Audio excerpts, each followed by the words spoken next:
What's up, y'all? Today is my first video in English, and I'm Asna from The Diplomat.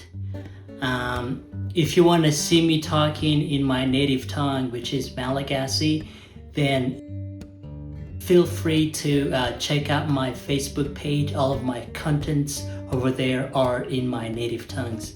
But today we're gonna talk about mistakes that international students are making when applying for universities or colleges here in the US. So let's get right into it.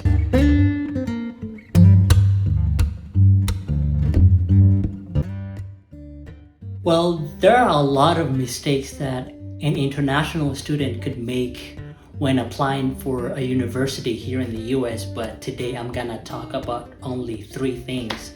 And the first thing is money. A lot of people might think that they have to be rich, they have to have money to study here in the US. Well, money is essential. You need money to study, but that's not the focus. The focus is to study. If you only focus on the money part, you're gonna miss a lot of things because there are lots of ways to get funded to study here in the US, and I'm gonna give two ways. The first one is sponsorship, and the second one is scholarship. If you are going through the sponsorship route, you need to consider lots of things. For example, how much time do you need to look for those sponsorship, and are they individuals or are they organizations or are they group of people that are gathering funds to get you funded? You need to consider all of that, and also what are their requirements, what are the requirements that you need to live through or you need to honor in order for you to get funded. So you need to pay attention to all of those details. And second one is scholarships.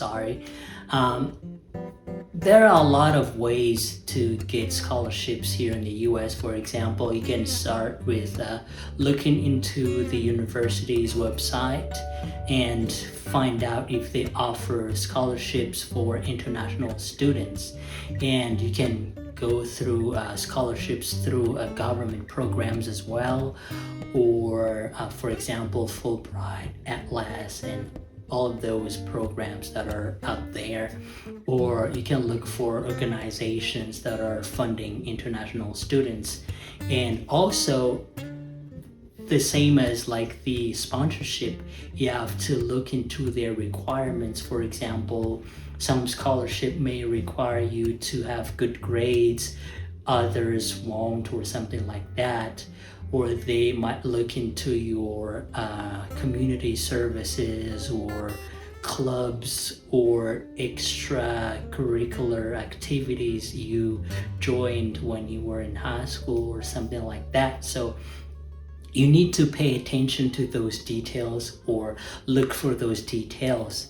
And second mistake is about, since we talked about grades and scholarships, the second mistake people are making is about school background. I'm not talking about you have to have to go or you have to be in a prestigious school to study here in the US. That's not the case. That's not what I'm talking about. But what I'm talking about is you have to have at least decent grades while you were in high school, because most universities here in the US will ask you to submit at least 3 years of high school's transcripts. In case of Madagascar, we have only 3 years. In other countries in Europe, Africa, Central America, South America, they might have 4 years. And here in the US, they have 9th grade, 10th grade, 11th grade, and 12th grade. That's why they ask for 4 years. But For our case in Madagascar, you only have to submit 3 years. And if your school system is based on like French system, then or in another language, then you have to submit a translation for those grades or transcripts. And in that case, then you have to like submit that into I think there is 2 institutions here in the US that take care of those conversion, like translate those grades into, or convert those grades into US system. So you need to pay attention to those things. And the bottom line here is people will only focus on like the last year of their high school. That's not good. And that is the mistake people are making. You have to focus on the 3 years or 4 years of high school, because US University will ask you to submit those. And the last mistake that people are or tend to make is the location. I know a lot of people know the US based on like music, based on like movies or books or social media, and that's not bad because that's how we know things.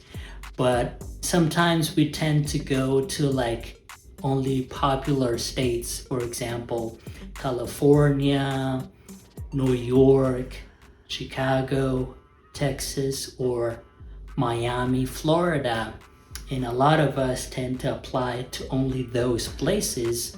And that is why a lot of those universities in those states have the highest percentage of international students. And that makes your application really, really vulnerable to like competition, because you have a lot of people to compete with. And also their scholarships are really competitive, so you don't know if you're gonna get scholarships or gonna get funded if you are just focused on those states. And we might think that their ranking is higher than other states. That might be true, but you have to consider that ranking depends on like the universities, not just the state, but also the universities. There are universities in other states that rank higher than those popular state, and there are that are ranking lower. You have to look for those information though, but you have to make sure their rankings are decent. And you have to consider cost of livings, you have to consider crime rate, and all of those things. There are universities out there that are in not well-known places. For example, there are universities here in Colorado, like Denver, Colorado Springs. Those are good universities. Their rankings are not really high, but not really low too. Or for example, universities in Kansas, Arkansas, or Arizona, or Utah, or even Washington State. There are good universities in those places, so you have to consider those, not just like the popular states, because popular means sometimes like you have to compete with lots of students. So those are 3 mistakes that international students can make.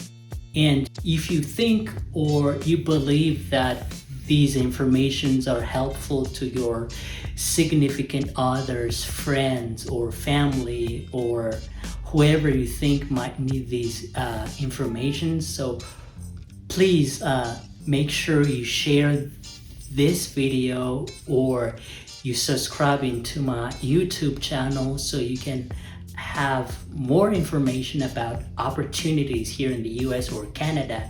And I'll see you in the next video.